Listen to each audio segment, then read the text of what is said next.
Shalom, selamat malam. Bersama saya Yosia Arifin.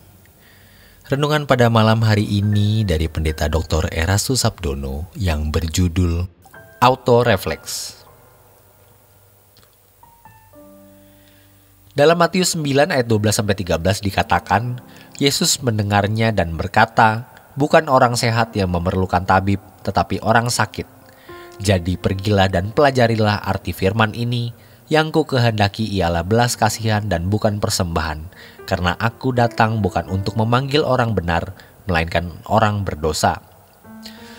Pasti semua kita pernah meminta sesuatu kepada Tuhan, baik itu menyangkut masalah kesehatan, keuangan, rumah tangga, dan lain sebagainya. Tetapi pernahkah kita sungguh-sungguh memohon belas kasihan Tuhan untuk kesembuhan jiwa kita? Mengatakan hal ini bukan berarti kita sakit jiwa seperti orang gila yang sekarang dirawat di rumah sakit gila. Tetapi sejatinya jiwa kita belum utuh. Karakter kita belum sesuai dengan kehendak Allah dan patut kita mempersoalkan hal ini dengan sungguh-sungguh. Bagaimana tahu bahwa kita masih sakit jiwa? Coba teliti, ada auto-refleks yang kita miliki yang memang tidak dipersiapkan tetapi sudah menjadi karakter yang mendarah daging. Auto berarti otomatis dari diri sendiri. Refleks berarti tidak disengaja. Misalnya dalam percakapan kita mau menunjukkan keberhasilan dalam bisnis, kekayaan, merek arloji, pengalaman pernah pergi kemana-mana. Saat berkendaraan mobil kita dipotong, maka secara auto-refleks marah. Ketika mendengar sesuatu tentang kita atau orang mengucapkan kalimat yang melukai kita, auto-refleks tersinggung, sakit hati. Masing-masing kita berbeda karena memiliki kelemahan masing-masing, orang juga berbeda. Tetapi kita harus menyadari keberadaan tersebut sehingga auto-refleks dari hal yang negatif berubah menjadi hal yang positif. Saat ditabrak orang, kita tidak lagi marah, melainkan bertanya, "Ada apa ya? Mungkin perlu ditolong." Auto-refleksnya positif. Ketika dilukai orang, auto-refleksnya adalah, "Tuhan mendewasakan aku. Terima kasih Tuhan." Ketika harus menyadari bahwa inilah yang harus dibereskan lebih dari masalah ekonomi, masalah kesehatan fisik, bahkan lebih dari segala sesuatu.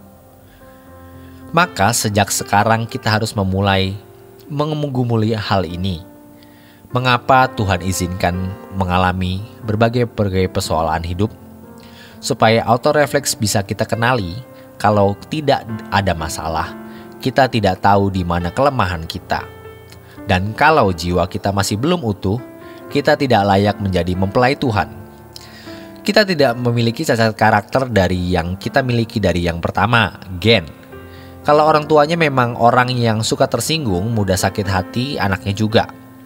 Kalau dalam ilmu kedokteran dikenal dengan istilah kromosom yang memberi watak karakter kita. Yang kedua, lingkungan. Jika waktu kecil sering diperlakukan tidak adil, maka ketika seseorang membuang muka, kita merasa direndahkan. Padahal belum tentu dia merendahkan. Mungkin saja dia tidak melihat keberadaan kita. Iblis melihat di mana cacat karakter kita, maka iblis akan menyediakan umpan sesuai dengan kelemahan kita supaya sakit jiwa kita bertambah. Cacat karakter kita semakin akut, semakin parah, sampai tidak bisa diperbaiki dan tidak pernah merindukan kerajaan surga. Contoh sederhana, kalau kita disakiti orang, auto-refleks kita marah, tetapi kita berkata tidak apa-apa, walau masih terpaksa, masih belum tulus. Namun lambat laun temperamen gampang marah, gampang tersinggung akan semakin pudar sampai akhirnya mati. Allah mengizinkan bagi iblis untuk membuat umpan menjadi seorang tambah rusak, tetapi Tuhan pakai untuk menyembuhkan. Jadi kesempatan berbuat dosa sebenarnya juga kesempatan untuk menyenangkan Tuhan kalau kita tidak melakukan dosa itu. Kita bahkan bisa dibawa kepada suatu situasi yang sangat sulit sekali. Tidak ada jalan keluar, tetapi itu sebenarnya menyembuhkan sakit jiwa kita. Menjadi Kristen itu sekolah. Dalam persoalan hidup itulah proses belajar dan sekaligus proses perubahan. Kita harus mengerti dan menjadi cerdas. Semakin besar masalah yang kita hadapi, sebenarnya sebuah proses pemulihan yang diharapkan lebih cepat supaya kita juga dapat dipulihkan. Ketika kita punya masalah ekonomi, pasti Tuhan tolong, pasti ada jalan keluarnya, pasti nanti akan dipulihkan. Jangan mencari dan memaksa buru-buru memperoleh jalan keluar dari masalah ekonomi, tetapi cari tahu apa yang Tuhan mau kerjakan dalam hidup kita melalui masalah ekonomi itu. Tuhan itu kaya, Tuhan punya segala sekuasa, Tuhan sanggup menyembuhkan segala penyakit dengan sangat mudah, memberi jalan keluar dengan sangat mudah. Tetapi yang tidak bisa dikerjakan oleh Tuhan tanpa kerelaan kita adalah cacat karakter kita yang harus diubah. Tuhan tidak bisa mengotak-atik karena ini di luar tatanan Tuhan. Masing-masing orang diberi kebebasan, mau menjadi baik atau jadi jahat. Kalau Tuhan bisa mengotak-atik orang masuk surga karena Tuhan, orang masuk neraka pun karena Tuhan, maka ini berarti Tuhan tidak adil. Dalam keadilannya, Tuhan memberi kebebasan kepada kita, mau jadi orang baik atau orang jahat. Jiwa kita mau sembuh atau tetap sakit.